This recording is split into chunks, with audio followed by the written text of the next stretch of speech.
So today's the big day. Today's the big day. We got the official reveal, I guess is what it technically is, of the Switch 2. We, of course, already had seen it announced, but we hadn't seen like a deep dive on it. And today we did. We got to see a description of the actual hardware, an explanation of what the C button does. It turns out it's like Nintendo Chat. It seems like one of the big pushes this time around is Nintendo is trying to get everybody to sign up for their monthly service, Nintendo Online. And they're doing that with backwards compatibility stuff, but then they're also doing it with this game chat thing, which I think they're going to have entire games built around. I'm guessing, like whole co-op games where you need to be able to see what the other players are doing and stuff like that. They, of course, show it. The screen sports up to 120 frames. It's 120 hertz screen, which is fine. Vivid LCD confirmed. It's not OLED. It does support HDR, which is nice. Basically, it can just display a wider gamut of colors, but it's not OLED, so your dynamic range will be limited. It can get brighter, more vivid, but it can't get those inky blacks you previously got. It does connect with magnets and stuff. It turns out the little bumper buttons are actually metal, and so the magnets attached to those, which is kind of cool. They also support a mouse functionality with this little laser thing you see there. So there's going to be some games where you actually use it as a mouse, which is weird. Yeah, you can see they've got this. It seems kind of gimmicky to me, frankly, but we'll see. Noise cancellation for all that. Okay, 2 USB-C ports, one on top, one on bottom, so you can finally charge when you have it set up in the like kickstand mode. That's cool. I like that. They are also, I thought, you see what they did there? They go up to 64 and then it kind of stops. For a split second, I was like, no way they're releasing a 2025 device at 64 gigs. Who are they? Apple? But no.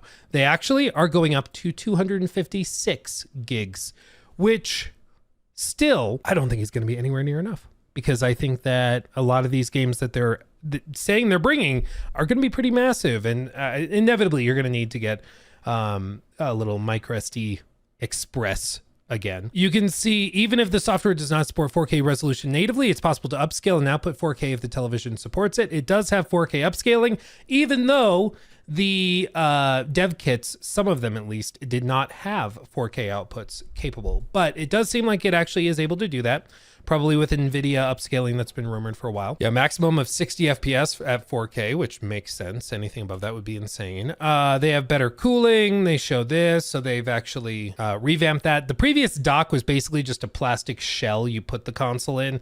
Wasn't anything more than that. But now it seems like it's actually going to do some active cooling and other things to help. And it seems like, you know, a bigger, more evolved Switch with a little more juice in it, which I'm sure is going to be good. But here's the kicker, okay? So they revealed this, they did the whole presentation, but did not specify how much it was. Available June 5th. They didn't say when pre-orders were. They didn't say what the price was. Either it's one of two things. Either it's part of a strategy to have the showcase be really well received and then drop the bad news outside of the showcase so people don't get let down or don't start going crazy in the chat, right? That's one theory. The other theory is that they had this presentation done probably before they had even finalized pricing. So they had done all this stuff. They had made the whole trailer thing, the whole spec, everything. And then they just were like, we're going to keep it locked and loaded. Be prepared. And then we'll finalize pricing at the last minute once we've settled on it. Who knows? Who knows what the answer actually is? It doesn't really matter for us, because what does matter is what it actually is priced at. It is priced at $450. They are, you know, that $50 more than I personally thought. I thought they were capping out at $399. I thought anything above that would be really stretching it. I do think they are, excuse me, my lungs are not happy. I do think they are trying to target a lot of the like Steam Deck audience as well with this. I mean, obviously the original Switch sold way more than the Steam Deck, but it seems like they're trying to tap into some of that market too, in another way we'll mention in a minute with that FromSoftware exclusive. But then something crazy was revealed. Okay, something crazy. Nintendo Switch 2 official AAA game prices are going to be $80 for digital. Physical, you can expect to spend $90.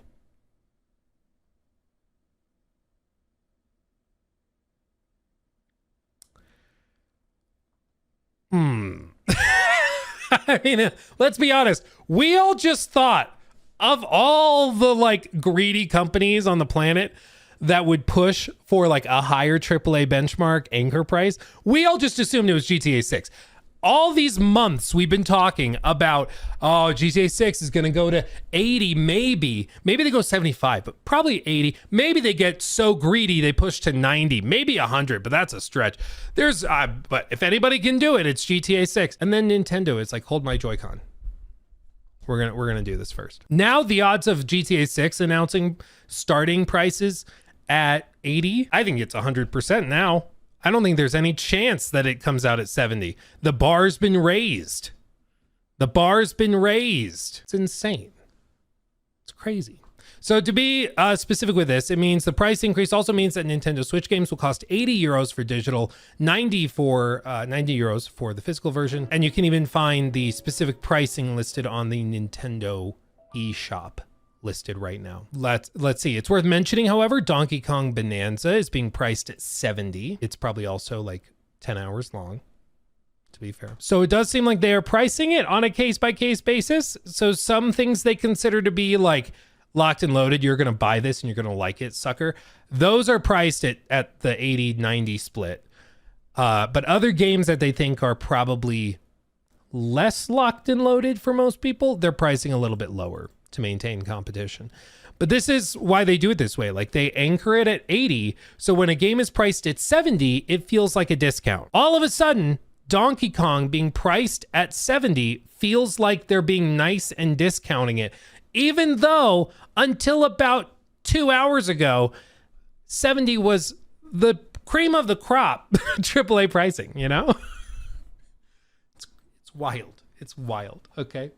Wild. And this is why these companies do this, because when they anchor the price higher and then they give you something priced at the same level the previous games were priced at, it feels like they're being generous when they're not, but it feels better. It feels better. Man, absolutely wild. So this, I mean, without a doubt has kind of shifted the industry. This makes me think that their hope was to have the showcase received really well, which it was. They had a lot of cool stuff, but their hope was to have the showcase and then the pricing would be revealed after the fact. And by the time people found out about the pricing, it would only be the hardcore people that would find out about it. The more casual audience would just see the showcase, be like, oh, that looks great, and move on and not really think about it. Because the fact of the matter is that for the average consumer, they're going to see the $80 price tag, or 90 if it's on the store shelf, and they're going to go, well, I mean, it is Mario Kart. You only get a new one every like decade. I guess we should. And that's probably what the average consumer is going to do. You know, some people are saying, oh, this is the start of a new gaming crash. This is the start of a new, 1985 collapse or whatever. We'll see. We'll see. What we have seen so far is every time the prices have risen or costs have risen, at least in the US, consumers continue to buy. We just put on the almighty credit card. So even now, I think that there's going to be a lot of people who are going to buy this, and they're going to be upset about it, and they're going to be very, very upset over the new pricing, but they're going to keep buying it. Like, I don't personally think that this is the first domino to fall. I think that if Nintendo didn't do it, GTA 6 would have done it, and then everybody else would have followed suit. I think at this point, it's just Nintendo knows, yeah, we can probably get away with it. So let's do it. You know, it's the most hilarious thing about Nintendo is that they have this like really positive family reputation, you know, that they're pro-family, that they have these games that are fun to play with your kids and everything. But they are one of, and have been for a long time, one of the most like hardcore, cutthroat, anti-consumer gaming companies out there. It's hilarious to see how they've been able to do both at the same time. But that's just Nintendo. Nintendo always win. They're immune at this point. The thing is, when you know you have something everybody wants, you can jack up the price and people will still pay it. That's why we've been saying GTA 6 could do it and get away with it. They could price GTA 6 at 100, and I think they still get away with it. I think they still sell 10 million copies or whatever. You know, what I've suggested is even if they price it at 70 and they do a day one, like, or early access for a week version, that's the deluxe, that's $120. I still think 5, probably more, 10 million people will buy that deluxe version to play the game early because nobody wants to miss out. It's just, I think, the fact of the matter, when you know you have something everybody wants, you can charge whatever within reason. The question is whether this is within reason. I personally think that a lot of people will scoff and then immediately remember that Duskblood is coming, and then they're going to buy it anyways. That's my guess. I like the $50 increase over what we thought, the $450 price point. I think that is manageable given the games lineup. I think when you find out that they're charging $80 for some AAA games, that becomes a real, that becomes tougher to sell. But I like, maybe I'm just cynical, but if I had to guess, I would guess most people just roll over and still buy it. That would be my guess. Now, Duskblood is the game that I think could actually be one of the like biggest console sellers. What's funny is that with the Switch back in 2017, Nintendo of course had the like Breath of the Wild. They had the greatest console seller of all time, probably. Like they had this massive game that everybody wanted, that was beautiful and was considered a masterpiece by everybody that played it. You know, it was perfect. It was perfect. Even though it was cross-generational and you could play it on the Wii U, nobody owned a Wii U. And even if they owned a Wii U, they were buying a Switch to play it, you know. But the Duskbloods seems to be, hold on, I don't want to watch the IGN version of the trailer because it's going to be, they posted a bunch of footage of it, of the showcase, and IGN had the audio tracks misaligned. So all of the audio was delayed. It was like, guys, you have almost 19 million subs and we can't synchronize our audio? Really? Is that what we're doing? It's crazy. But this is the Duskbloods. When I saw this first start to come, I was like, I don't know, is this some sort of revamped Castlevania thing? Whenever I see a guy with long fingernails, I'm like, oh, vampires. But then you start to see some hallmarks and you're like, wait, some of the lighting effects, some of the texturing looks similar to another game. I wonder what this is. And then it happened. FromSoftware?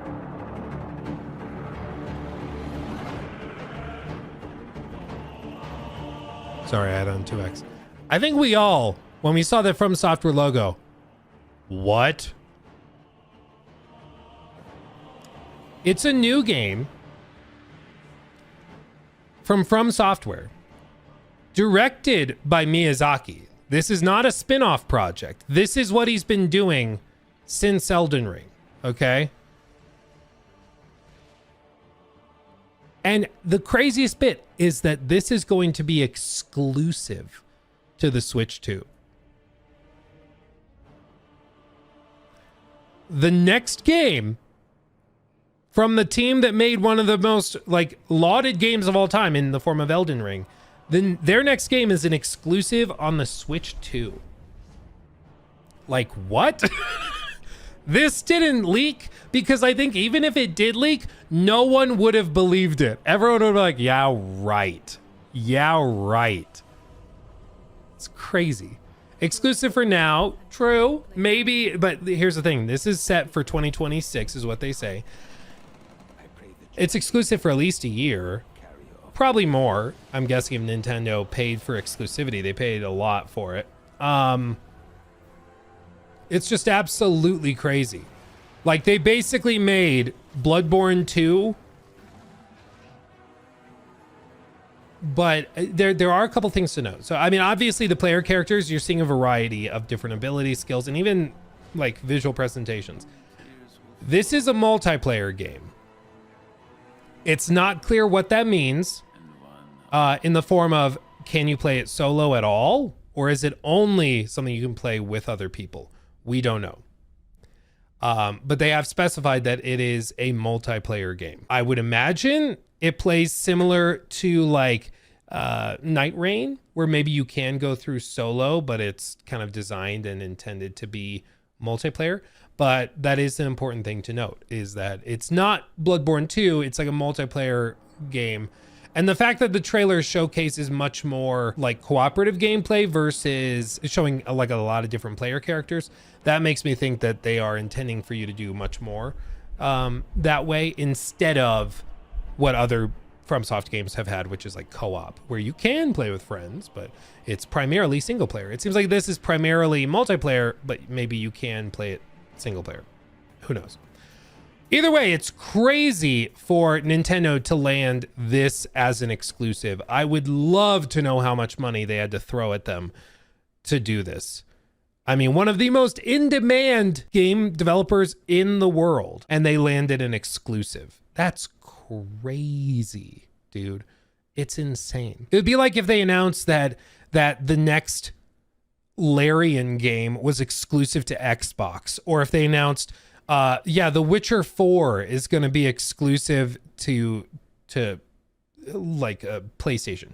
It'd just be crazy. Like, it'd be insane. And that's basically what's happened here. It's absolutely wild. PS4 graphics, that's never held back people from enjoying FromSoft games before. I do think that the Switch 2 is going to have some pretty impressive upscaling, and I do think that the developers have been given a lot of time with it to get it where it needs to be and to get the ports well put together, but you know, time will tell, certainly. I'm guessing where it starts to lack is when you start to really crank like high action, high particle effects. Those are types of situations where upscalers start to really struggle. And I'm guessing that's where you'll see this. Let's see. What else? I mean, it's across the board. This whole thing is just crazy. Like, this whole thing is wild. I don't think I was ready for these surprises. I wasn't ready for the FromSoftware exclusive. I wasn't ready for the $80 to /$90 price hike. And this is paired with something else, which is, I think, also important to bring up if you are discussing that physical cost, okay? Because it's true, it's $80 for digital, $90 for physical. But at least then you can get a physical copy of the game. Well, here's the deal. A new type of cartridge has been revealed. Game key cards. On the case, it'll look like this. Game key card with a little key symbol on it, okay? These cartridges do not have any data on them, and you will need to download the game from the internet like a digital version. And the key card has to be inserted into the console to play. So you have to put the physical cartridge in, and then it still has to download from the internet, and yet somehow it's a physical game. I'm not sure if this means all games will work this way. I'm not sure. Oatmeal continues on. These are similar to the requires additional download games on the Switch 1, where a developer would use the smallest cartridge size and implement the additional download as a software update. I assume game key cards have less data, even less data, and are more integrated into the OS. Just in case this isn't clear, standard physical cartridges, such as with the game included, are still a thing on the Switch 2. Okay. Game key cards are labeled with a banner on the bottom of the box. But I would guess we probably see $90 versions of games that use game key cards.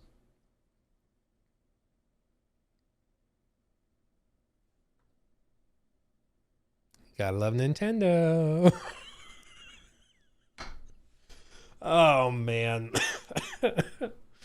It's like enough time has passed that everybody has kind of forgotten about Nintendo and their antics, but now everybody's remembering. Yeah, it's just wild. Yeah, Jeff Keighley says launches June 5th, $449. You can get the bundle that includes Mario Kart for only $50 instead of $80. Pre-orders on April 9th.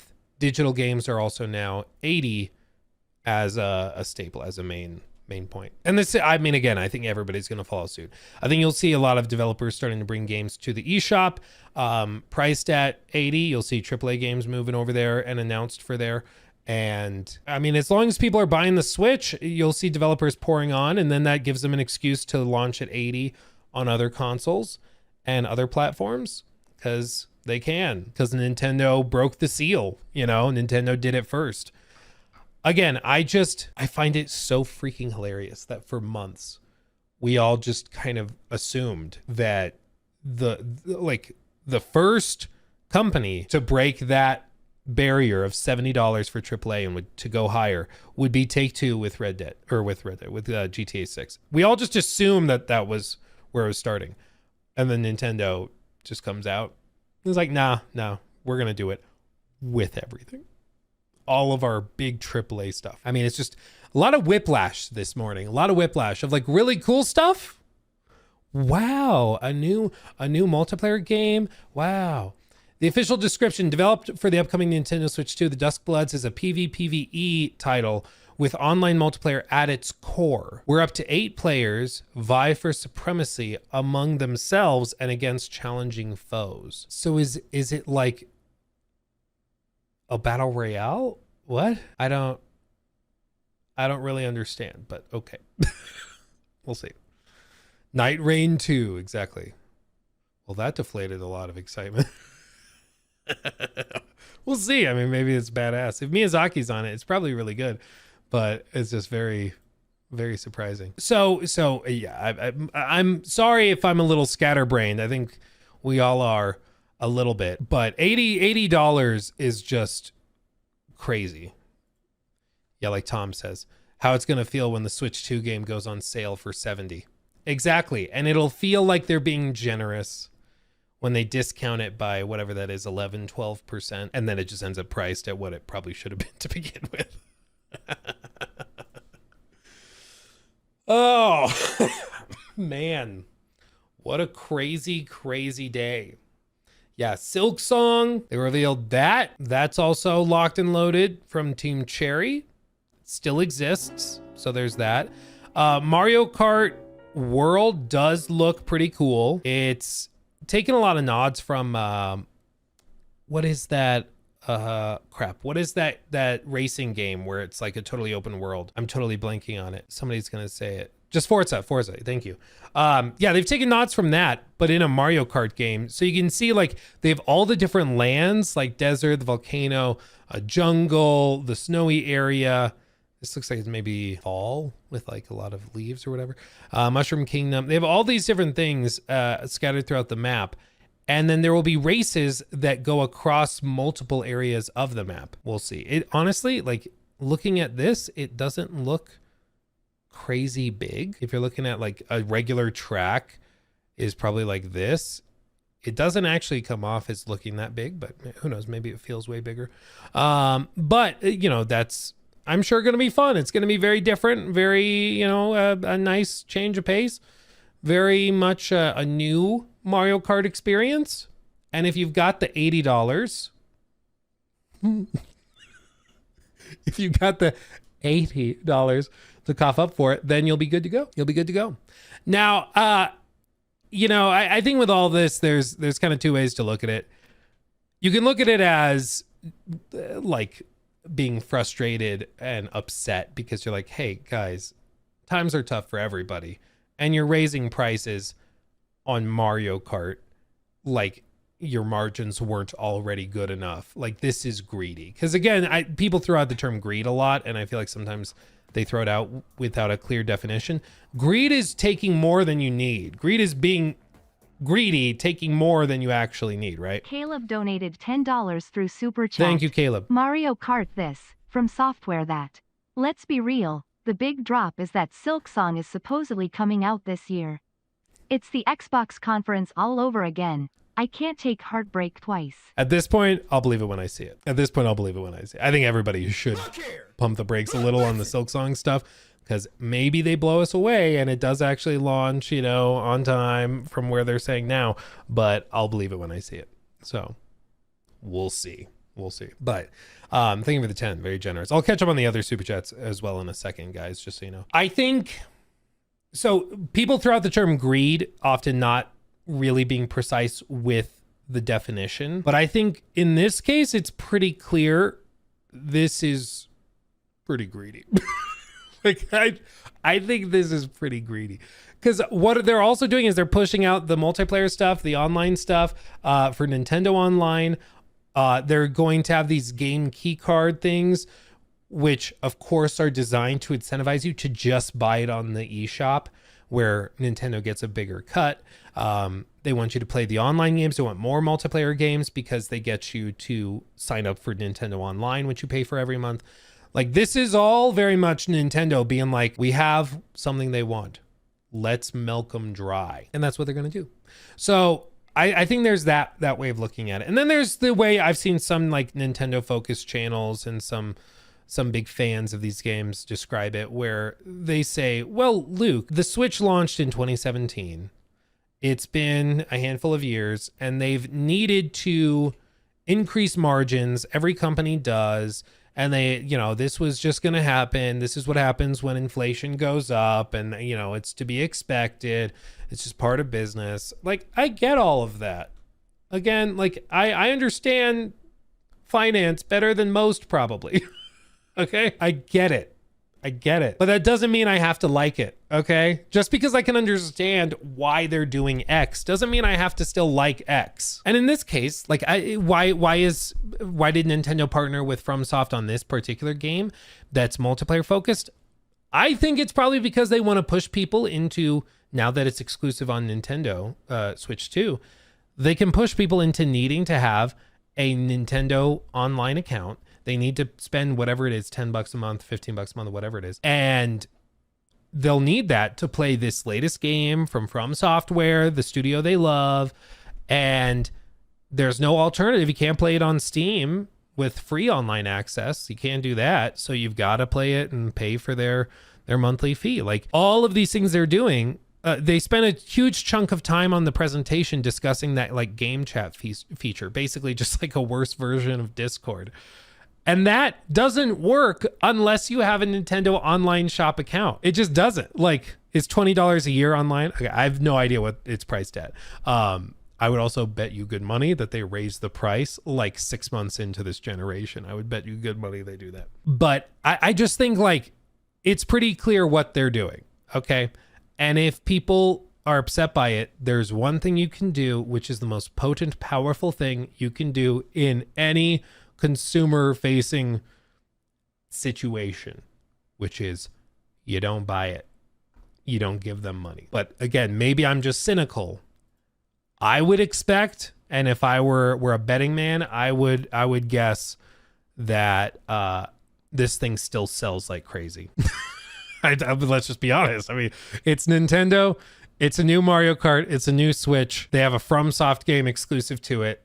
Like, it's going to sell millions. And I think that's just the reality of the situation. And like I said earlier, I think if Nintendo hadn't been the one to raise the price anchor, it would have been GTA 6. Weirdly enough, now, if they come out tomorrow with the Switch or with the GTA 6 pricing or whatever, and it's at 80, I think people are going to be like, okay, yeah.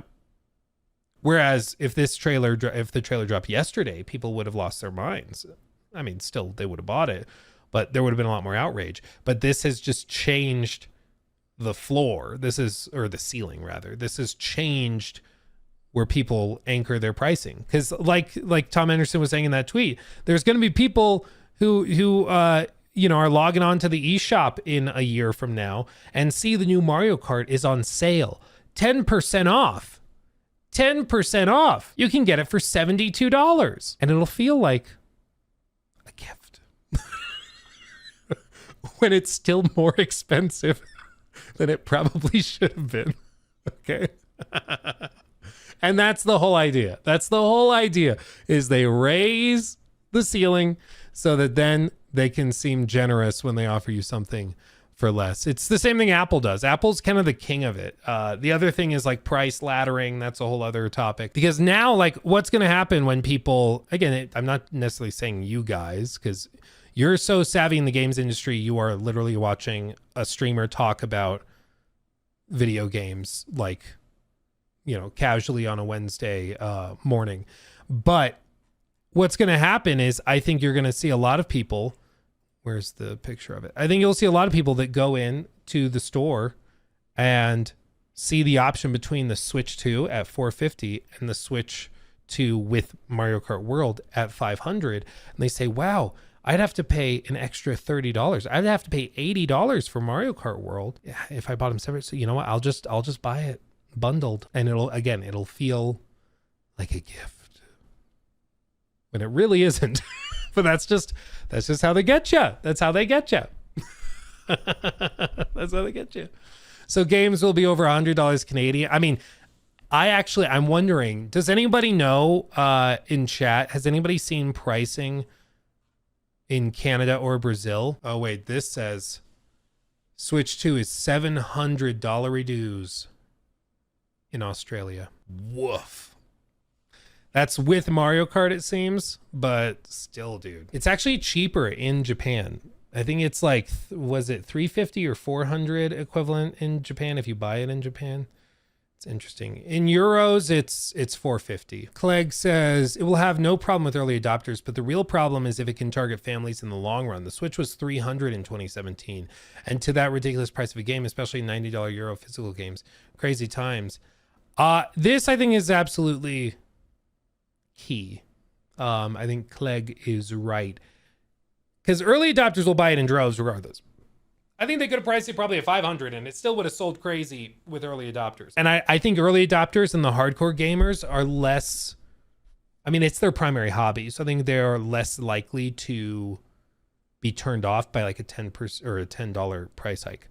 But I do think it has to have an impact long-term when you've raised the prices by a significant margin for the more casual crowd, for kids, families. I think undoubtedly that ends up being a thing. I do think, yeah, I mean, I think you're right, Nico. I think there is probably a light version that launches in a year and a half, 2 years, like the Switch. I think they probably do a Pro, OLED, whatever version in 3 years.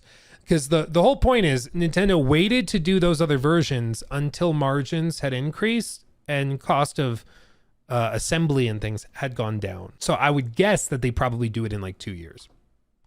But we'll see. I mean, we'll see. And they'll launch it for $700, whatever they do for the Pro. But that's, I mean, they probably end up reducing the cost of the Switch 2 by $50 when they do that. So it'll then be at 400, maybe, once their margins have increased.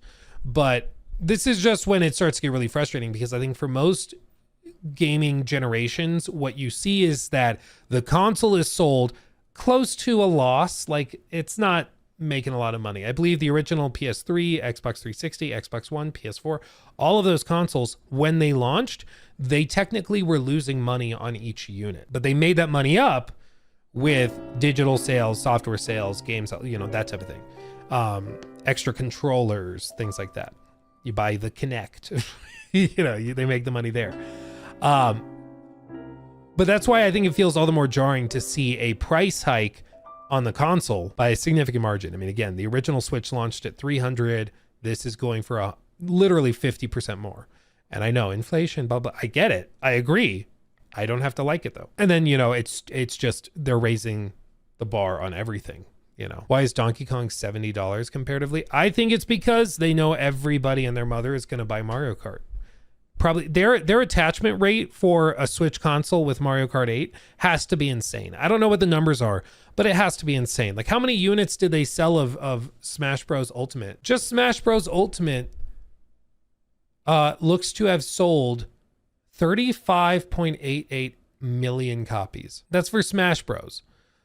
Like, everybody who buys a Switch is buying probably Smash Bros. And Mario Kart. I would look up, I mean, I can look up Mario Kart, but the problem is that it also launched on Wii U market. Mario Kart 8, 75.8 million units for both versions. I think the Wii U only sold like 8 million units or something. So the attachment rate has to be crazy. And they know that. 75.81 million units. Even if you take you say everybody that owned a Wii U bought one, which isn't true, still like 65 million copies on the Switch alone.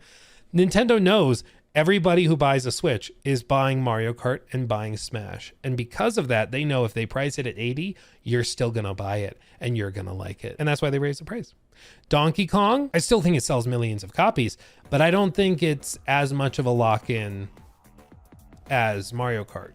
So I think to play it safe, they price it at 70. And again, even though that's full price, it still feels like a discount now. Because even in the question, it's like, why price that at 70 versus 80? It's like, already it sounds like a discount. Even in your question, it's phrased kind of as a discount. You know? GTA 6 at 80, basically confirmed. I think 80 for the standard. I still think they'll do like a week of early access, digital only, for 120. I still think they do that. Plus, they would sell the bundle of the system in Mario Kart for $500 and still come out on top. Yeah, I mean, their margins are going to be crazy. I can afford more. Y'all just need better paying jobs. Dude, I should have bet that it was only a matter of time before people would start calling each other brokies for not wanting to spend 80. It's the funniest and like stupidest thing to me when people are like defending a multi-billion-dollar corporation raising prices on customers and like, yeah, well, you're a brokie. It's like, bro, they're not your friend. They don't think you're flexing. They just realize like they're milking you, dude. Also, I've never met a rich person who calls others brokie. Okay, everybody I've ever met who talks like that is drowning in credit card debt. You know, it's like, what are we doing? What are we doing? If you don't think it's a big deal because you think, it's 80 in the modern day, I think I can live with that. That's fine. But to call other people broke is just cringe, dude. It's just cringe. Because like, again, it's just, I think that most consumers for the first like 6 months to a year will still buy this. They'll still do it, you know. Same with like GTA 6, same with a lot of these big games. You raise the price of Call of Duty by $5, $10, people still buy it. You raise the average microtransaction by $1, everybody still buy it. Like I think consumers on the whole are way more elastic than you would think if you looked on social media. You look on X right now, you'd think that this console's about to flop. It's still going to sell 5 million copies day one or 5 million units day one. Like it's not 5 million. It's going to sell like 1 million units day one. It's going to do crazy well. That's just kind of where we are now. You look online, you get one idea of how things are going, and then you look in the real world and it's totally different. You're like, oh, might have been in a bubble. That's why I think it's going to be so interesting to see how this does like a year or two from now, because like the father of three who has, you know, 3 kids who share a Switch, and he wants to get them a really cool Christmas present, and he goes into Best Buy or Target and he's looking, oh, I heard there's a new Switch. Does the price hike affect him? Does that change his mind? Does seeing that Mario Kart is 90 get him to not buy it if he's buying physical? Does seeing its price at $450 get him to not buy it? That's where I think most of the difference will be made. The hardcore gamer will buy it regardless. They're spending, you know, $1,500 on a 4090 because they want the best PC setup possible. You know, the hardcore enthusiast crowd. They're spending $700 on a PS5 Pro. They are willing to spend money. But the more casual fan or the guy that's buying a gift or something, I do think these price hikes affect them way more than is being assumed right now. And that's why initially you'll see this still sell crazy well. But I think in a year or two, I do think it'll have an impact. I mean, I do think that affects the more casual crowd. I think so. Last time I checked, I have a lot of money. I'm not crazy to pay for this. Now, again, I think all of this is going to come down to the individual consumer's perspective and whether they think it's worth it. If you're not interested in Donkey Kong Bonanza, you're not going to buy it like that, and that's fine. That's totally fine. There would be no reason to really buy it. If you're not into Mario Kart, you shouldn't buy the Switch 2 at launch. Like, that doesn't make any sense. If you're only interested in the new FromSoft game, you have at least a year to wait. And maybe it'll be discounted at that point. You never know. You know, I think maybe it's fear of missing out or something, but you know, the FOMO effect. But it's the same thing like the PS Portal. When it first launched, I didn't think there was much justification for it. Now I think it's a reasonable device. You can even do cloud streaming on it.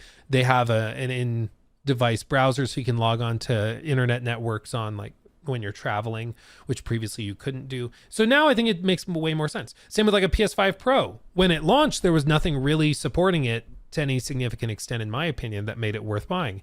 Now you see the difference between some of these games, the base PS5 version and the PS5 Pro version. It makes more sense. But like day one, I don't think it did. With the Switch 2, it might be a similar case where it's like right now, it's kind of hard to justify if you don't like these particular games. So just don't buy it. You know, like with so many of these things, it's like, you can just put your wallet down. It's okay. The world is not over. You will be fine. The best example was like the Vision Pro, the Apple Vision Pro.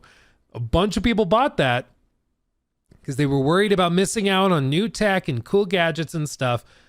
And it ended up being like a total flop. And everybody who bought it was really depressed that they bought it, because even Apple seemingly has given up on it. You know, you just gotta chill. You just gotta chill. $80 is ridiculous. I hope Mario doesn't sell. That's the thing though, dude. It's like we said, we Googled it.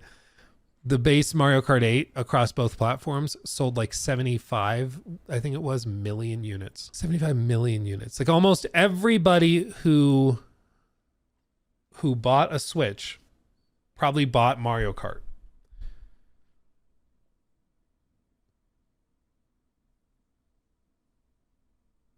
And they know that. So they're just going to crank the price because they're going to get away with it. He took my thing.